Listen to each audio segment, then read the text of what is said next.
morning, everyone. Happy Janmashtami. Janmashtami, the birthday of Krishna, many thousands of years ago, was yesterday. And we had the most wonderful, entrancing program at the community. I know some of you came there. So today's question, does Satan exist? I have good news and bad news for you. The bad news is he does. And the good news is, well, you cannot opt out of the satanic influence. You can certainly opt in to the divine influence. And that really is the essence of my talk. Technically, I don't have anything more to say, but as they say, the devil is in the details. So let me unpack this a little bit for you. Within the teachings of Sanatana Dharma, the eternal religion, what it says about Satan, although to my knowledge it never uses that particular word, Yogananda made that connection for us. The teachings about Satan are among the most sublime. And so pay close attention as I try and unpack that a little bit. So because the topic is Satan, I thought I'd start with colonoscopy. I had one on New Year's Eve. And thankfully, I won't get into the details. But what happened after was quite interesting. What they do these days in colonoscopy is they don't actually put you under. Instead, they put you to sleep. And it's really quite extraordinary what these drugs can do. I had, during this satanic procedure, a very, very good sleep. And when I came back to the recovery room, when I woke up from that sleep, there were these few moments, I don't know how long, but it was some time of just being. It was this extraordinary sense of peace. It was not even a feeling of good or bad. There was simply no narrative of likes and dislikes. I don't know how long it lasted. And then I suddenly started measuring it through things like, wow, that was the best sleep I ever had. That itself cut off the just vastness of consciousness and introduced relativity into the picture. And soon it was, oh, that's the best sleep I ever had. I wish I slept like this every day. By the way, I really don't sleep that well every night, do I? And so what was undivided consciousness got appropriated by the sense of I through the lens of likes and dislikes. And it must not have been a traumatic procedure for me, because I had all of these thoughts as I was lying there after colonoscopy. It's getting a little window into the act of creation and the undivided consciousness of God. Because the consciousness of God is undivided. There is even labeling it as good or bad is already beginning to miss the point. That's why among the many ways that God is described, two stand out amongst others, and this is not just me saying it. Many saints have marveled at these two descriptions. One of them says, I am that I am, and that comes to us from the Old Testament, God's reply to Moses. And the other one comes from the Upanishads that says, Pragyanam Brahma. Pragya means consciousness. Consciousness itself is God, no more, just the act of being aware. Now, in order to sustain creation, God had to introduce duality into his own consciousness. And so it says, in the Genesis, right in the beginning, God said, let there be light, and there was light. And then it goes on to say, God saw the light, and it was good. And God divided the light from the darkness. God divided the light from the darkness. There is a hint of, there is a direct mention of duality, if there ever was one. From there it goes on to say, and I'm not quoting it directly, but this was the first days, the first day and the first night. So it was, and the Gita puts it in a little bit more different way, but essentially the same. In chapter 8, I think verse 4, it says, Bhuta bhavod bhavakaro visargaha. Bhuta bhavod bhavakaro visargaha. And it's 1/4 of the verse that I just quoted. It says that the cause of origin and sustenance of everything is visarga. Visarga refers to a certain sound. It refers to the following sound. It says, aha, aha. If you take the continuous stream of ah, which was undivided, and put ha right in the middle and divide it, aha, that's the name given in Sanskrit to the vowel aha. And so it says, it is that act of division that is the cause and sustenance of all things. And because of this, we see this in outer creation. Everything has a dual. It doesn't matter what aspect of outer creation, meaning things that you can see, touch, and feel, everything is balanced. There is matter and antimatter. There is hot and cold. There is up and down, and there is positive and negative charge, and so on. So in fact, as science progressed, it first looked at the world of phenomena and tried to describe it, but then about 100 years into its progress, it started working with things that were dual. And within 60 years after that, we understood the nature of light, and in 60 years after that, there was atomic energy. It's the ability to manipulate duality is a very, very powerful outward force that we live in the era where we've acquired, humanity as a race has acquired that. But this duality applies to our consciousness as well. Our very continuous awareness is divided by this, and therefore we have the contrasting qualities of peace and conflict, of calmness and restlessness, and of love, and love has many opposite qualities, much of which you heard in that wonderful piece of music that was played right in the beginning. It's anger and hate and all kinds of stuff. They all contrast with the heart's quality of giving itself to a higher cause. But the point is that it is these thoughts that are, this duality and the balance therein has another name. It's called karma.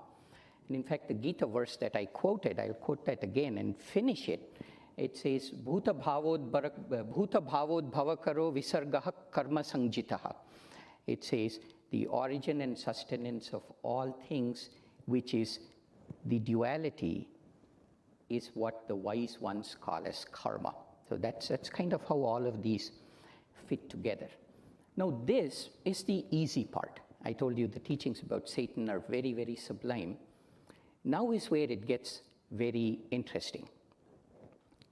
So there are these opposing thoughts or states of consciousness, say peace and conflict and calmness and restlessness and love and hate and so on. We often think that it is us that manufacture those in reaction to an external circumstance, or in reaction to our upbringing, or because we hate our parents, or whatever it might be, that we manufacture those from the inside. And this is the part that the teachings of yoga and the teachings of Bible, they say, no. Thoughts are universally rooted, and thoughts are a force, or thoughts are a magnetism. They have the ability to draw them to you. So think of the outer universe just as it has matter and antimatter and positive and negative charges. That outer universe also has the magnetism of love and the magnetism of hate and the magnetism of peace and conflict and calmness and restlessness. They are there as force, as magnetism that's drawing us, and we have to tune in to one or the other. And sometimes, say you go to a pilgrimage, the predominant thought in a place of pilgrimage, other than the presence of the divine that probably happened there at some point, is one of devotion to that presence. So when you go there, that thought is so powerful, so prevalent, that you yourself cannot help but be uplifted by it. In a place like this, where many people have meditated for hundreds and thousands of hours, you cannot help but come into your spine, because thought is a magnetism. It's out there, okay? And both the positive ones and the negative ones. Now, the subtlest part about the teachings of Satan is this next one that I'm going to tell you. There exists an active force already as part of creation itself that draws us to these negative magnetism. You cannot opt out of it. You have been opted in by the act of embodying your consciousness into this finite body. You have been opted in to that influence. So the proclivity, we are predisposed towards tuning in to the conflict and to the restlessness most of all, but that's topic for a different day, and towards looking at things from a personal viewpoint and saying, why did this happen to me? Why this? And so, which eventually becomes the opposite of love. And this active force that compels me, the individual, and you, the individual, to attune ourselves to these negative magnetisms that are out there. Those thoughts themselves are impersonal. They have no axe to grind against us. But it is this active force that draws us out. Another name or another consequence of this active force that draws us out is the ego. That's what keeps us confined in what is out there. So, they can talk for hours kind of getting all of these concepts together, and it's really fun. But from an individual perspective, that is the definition of the satanic influence or of Satan. It's an active conscious force that is part of what is out there, like anything else, that predisposes us towards reacting a certain way, towards reacting in a way that makes my sense of I stronger. Another way of saying it is the Gita says that the infinite soul, which has no limitations, has limited itself by embodying its by being embodied in the body. So it reinforces that sense of me and you being finite. So Yogananda said this in a very wonderful and simple way. Now you can see the full import of what he said. He said that thoughts are universally rooted, and any thought that takes us away from God and more into the ego is Satan, and any thought that takes us towards God into an expansive ego is angelic. Okay, so that's kind of the sublime definition of Satan. And the beauty of this is why this teaching is so uplifting, is when you think about it, it's very empowering, because it's almost mechanical in how it unfolds. You have been opted in to the satanic influence. There is no opting out of that. You cannot be darkness with a stick. There is no opting out of that, but rather you can opt into the opposite influence. That is free will. God doesn't dare to presume to impose himself on us. He wants us to opt in to him. All you need is light. You cannot beat darkness with a stick. So that's kind of the lay of the land as far as God and Satan and karma and creation and duality is concerned. Okay? Now, let me individualize this, because these are all cosmic things. In his book, The Holy Science, Sri Yukteswar, I think it's right in verse 4 or 5, is when I'll quote him in Sanskrit first, and then I'll translate what that means. He says, these are words of Sri Yukteswar. Tadeva jagat karanam maya ishwarasya tasya vyasthira vidya. Let me repeat it. Tadeva jagat karanam maya ishwarasya tasya vyasthira vidya. It says, the reason for world's existence is the relativity or maya introduced by God. That too is a part of God. Its individual expression is known as ignorance, avidya. Okay, so speaking of it individually, the nature of the satanic influence is ignorance. Ignorance meaning, not knowing the contents of Wikipedia, nothing factual like that. But it is more talking about more of confusion or forgetfulness, as Hriman said in those wonderful words right in the beginning of meditation, that get us out of forgetfulness. And how that happens, and this is so we defined Satan, now it's time to look at the satanic influence. And this won't take too long, but the nature of the satanic influence really, there is good versus evil in this entire thing, but we rarely encounter true evil in day-to-day life. We might read about it or whatever, but our day-to-day practicality is not a battle of good versus evil, at least not in the usual sense. But it's more, the more we tune into conflict, which we are predisposed to do, remember, the more we forget peace. The more we tune into all the things that are going wrong, which it does in our life, is a succession of many, many things that go wrong, if you want to look at it that way.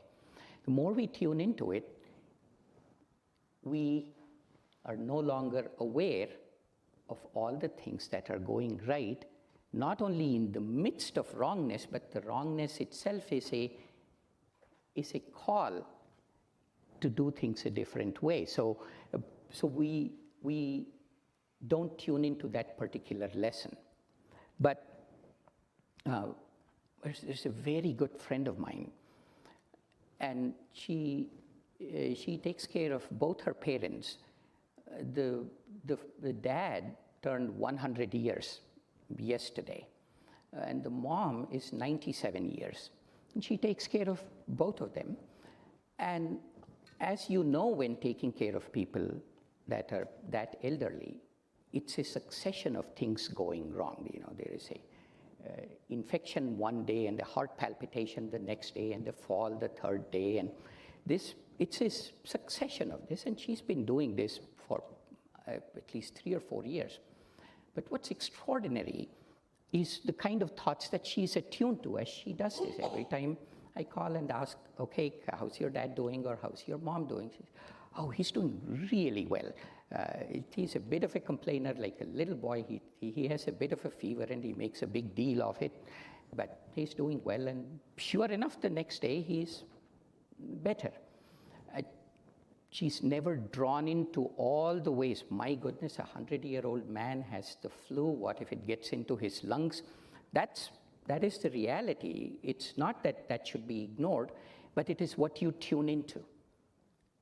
And that changes. Certainly in my friend's case, I've seen her experience of this has been one of great happiness and of great gratitude. So that is the opting out of Satan and opting into God. It's not always, it's very rarely, like I said, a battle between good and evil. But the more we begin to tune into that, the more we get out of the satanic influence through these acts of choices in consciousness or choices in reaction, which takes a lot of, there is karma and samskar around it, but ultimately it does boil down to willpower and what Yogananda calls won't power. I won't do this. And it really boils down to that. That's why Krishna phrases this whole thing as the battle of life. Okay, that's kind of where this comes from. But the more we do this, we begin to counter the ultimate goal of the satanic influence. Remember, it's the force, the fallen angel, whose job it is to keep us in delusion so that creation can sustain itself. Otherwise, if that force wasn't there, as the story goes, the first human beings that were created meditated and went back right into God's consciousness. There is nothing to sustain it. So as we do this more and more, we tune out of the fact that I am doing this, I am experiencing this, this is happening to me, I had this victory, but rather we feel more of the power that's sustaining all of this. That's the real kind of good versus evil battle. But it begins with these little choices. Say, be a smile millionaire. Make the choice to be joyful. Don't give too much energy to things that are going wrong in your life. All of those things which are tremendously hard to do. And thankfully, that's the topic for Vahini next week. It's not for me to dwell on. But what I will say is, let's talk about two specific things that we can do that will help us tune our radio differently. The first one is the secret weapon of this satanic force is simply to cause confusion, muddle up our awareness and cause confusion.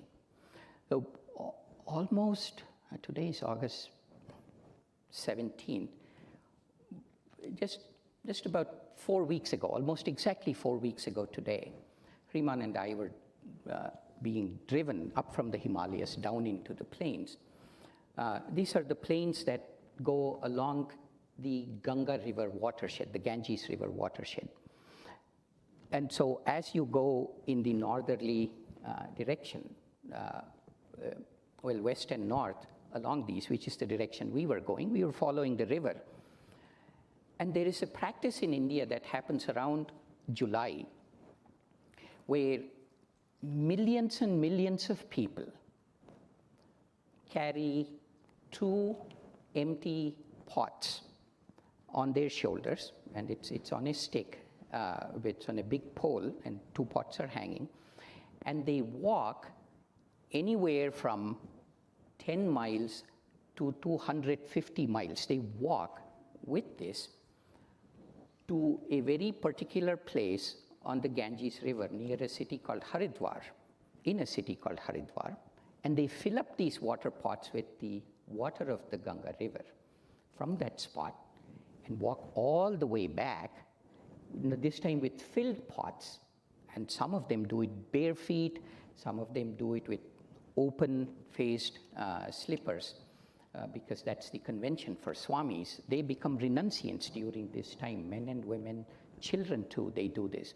And then they go to a Shiva temple that they had made an affirmation to and pour the water of the Ganga on the lingam of the Shiva. This happens. This year, I was told that 30 million people did this.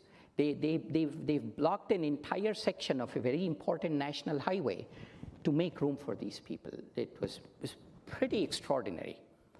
How uplifting is this? How much close to God is this? Well, we saw all of that for sure. But what we also saw was big vans filled with sound systems blaring. This loud music came right into our cars and vibrated the cars with their outwardness. And then people were dancing in front of it, and supposedly singing the names of Shiva. But it became an extremely outward, I won't use the term grotesque, but you know where I'm going with this, expression of this. And that's how Satan works, is it takes, the outward pulling force is so subtle that it takes the best of our intentions and puts an outward expression of it. And then we are done, because we lose awareness. So the first, this practice that I told you, if you want to look it up, is called Kanvari, Kanwari, Kanvari. So the first weapon, the first way of opting into God and opting out of the satanic influence is increasing our awareness in general.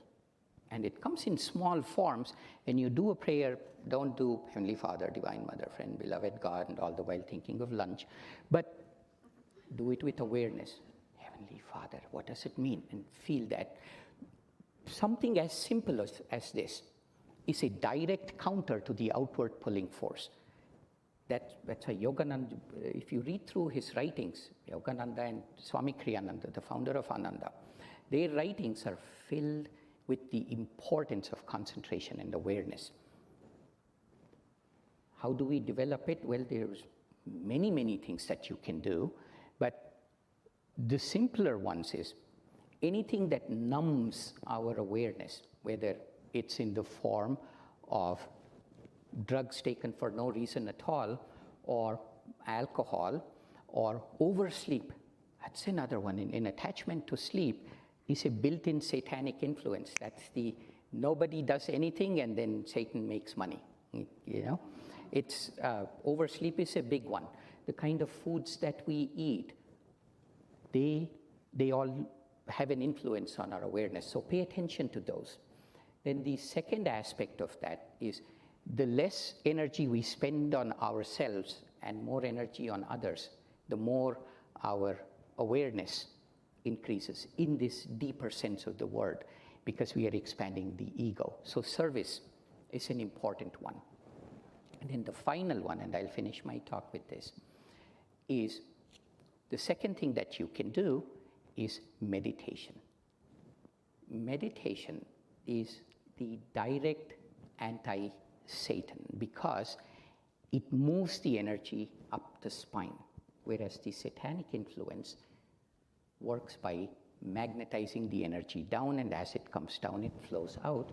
So meditation counters this in a very direct way. That's why the practices of meditation are called Raja Yoga, the royal path.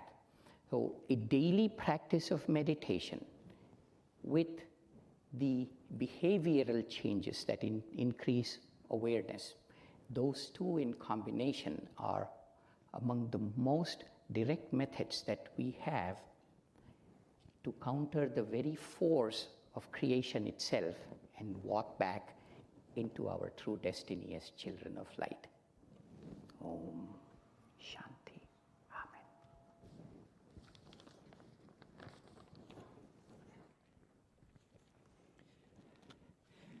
Let's listen to these words from Yogananda's Whispers from Eternity.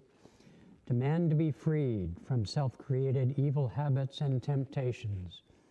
Teach me, O Spirit, to distinguish between my soul's lasting happiness and the temporary pleasures of the senses, touch, taste, smell, sight, and hearing. Strengthen my willpower. Teach me not to be enslaved by bad habits. Teach me to be guided only by good habits, formed by good company and meditation. Teach me above all to be guided by thy wisdom. Teach me to shun evil by right judgment and discrimination. Teach me willingly to adopt all good ways, influenced only by inner freedom and not compelled to evil by hardened habits. Some music.